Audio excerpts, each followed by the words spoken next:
How to build your mastermind for ultimate leadership success. Let's get into it. Building a mastermind as a success principle is not a new concept. In fact, one of the most iconic books of all time is Think and Grow Rich by Napoleon Hill. And in there, he writes specifically about the power and effectiveness of surrounding yourself with like-minded people, and maybe not even like-minded people, but people who are up to success for sure, and may have very differing views potentially, but you're building a team of people, you're building a mastermind of people, you're building a tribe of people around you that can help your ideas go beyond just what you can do on your own. Thought expands. This is one way to think about it. Thought expands with the participation of others. So building a mastermind is really important. There's lots of ways to do this. I think over time I fell into masterminds. Some of them would just be colleagues I worked with, and I didn't call it a mastermind at the time, but there'd be the 2 or 3 people that maybe we would get together and after work over a drink or whatever, and we would start to think about the business and think about what else we could create. So this does not need to be a real formal thing that you engage with. This is more, do you have a place as a leader with like-minded people who are up to the same, I'm going to say, same vision as you? You may not be in the same company. It may be a group of solo entrepreneurs. It may be a group of CEO founders. It may be a group of CEOs. It may be a group of executives. It may be a group of sales team members, executives, but somebody who shares and understands what you're up to moving forward. That's what we're talking about here. And that mastermind should meet at regular times, right? So the frequency, of course, is up to you, but at least I would suggest twice a month. Once a month at the minimum, but twice a month that you have a time that you get together, and it can be on screen or it can be in person or a combination of, but you have a regular time where you can share what are you dealing with, what are your concerns, what are your challenges, what are your victories, what are your successes, and you all know what each other are dealing with. You all know that my personal goal is this year. This is the direction I'm moving. This is where I want to be. So the mastermind can serve as an accountability structure for sure. It can serve as a support structure. And most importantly, a great mastermind is contributing to you new ideas to move you in your journey faster than without it. Okay, so those are the main principles of masterminding. Subsets of this would be also finding yourself a great mentor. So people often recommend that you find a mentor. I agree. Here's the thing that I've experienced with finding mentors. You don't want to find somebody who is like so established in where you want to be that they're 30 years out.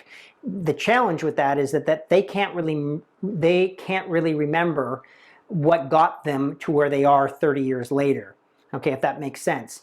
It's too long in between. The best mentors in my experience are people who are a year or 2 ahead of where I am now. So I look in my business, I look in my leadership, I look in the academy here that I produce. I want to find people that are, down the path.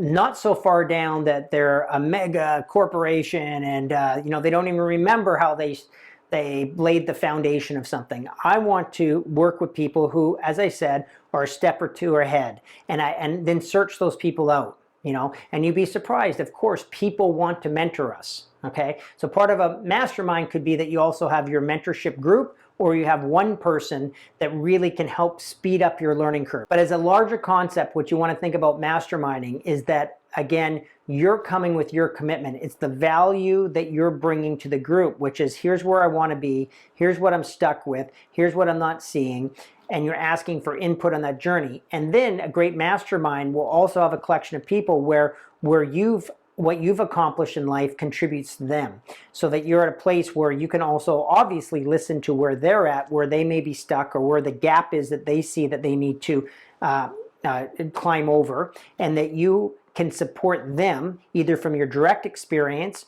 or from your life experience, which translates over into the areas that they're dealing with. That's the power of a mastermind group. Okay, there's also the mastermind group if you're an entrepreneur starting a new company. Getting people together to really look at the beginning of anything is an important, valuable step. You can save yourself literally years and tens of thousands of hundreds of thousands of millions of dollars potentially by putting the right team together from the beginning. So the mastermind concept fits very nicely with high performance teams. Another way to think of this is that you build a team that is a mastermind, and that's ideal in your organization. You don't view your leadership team as employees, although they may be. You don't view them necessarily as just partners financially, although they may be.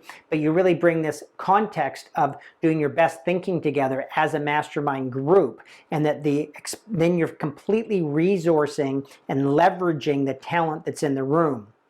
Too many times I see that people don't really understand on teams what everyone brings to the table. They don't really understand people's background, right? They don't really understand the full breadth of what their experience is that could coalesce in a much bigger synergistic movement together as a team and connect people at a much deeper, more profound, and ultimately produce higher quality results together. So I invite you to think of your team that you're currently on or that you're building, that you build masterminds, and that's your core team. It's just not something that you do for your own self-development. Okay, so those are some ways to think about masterminding. Ultimately, what mastermind allows us to do is it gives us leverage. Together we expand. So your high performance practice is to look and see, do I have a mastermind in my life? Do I have a mastermind in my business? Is there a current mastermind in my business that may be my leadership team that now I can bring a new perspective to and encourage more creativity and understanding and really understand their experience and have something emerge together versus it just being a more static relationship with inside an organizational chart, right? Can you create masterminds within your organization? Are you somebody who wants to create a mastermind outside your organization or find a mentor to help you with your challenges?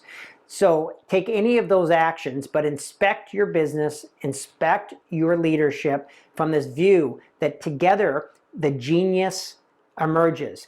So go see where you can leverage the power of the mastermind philosophy.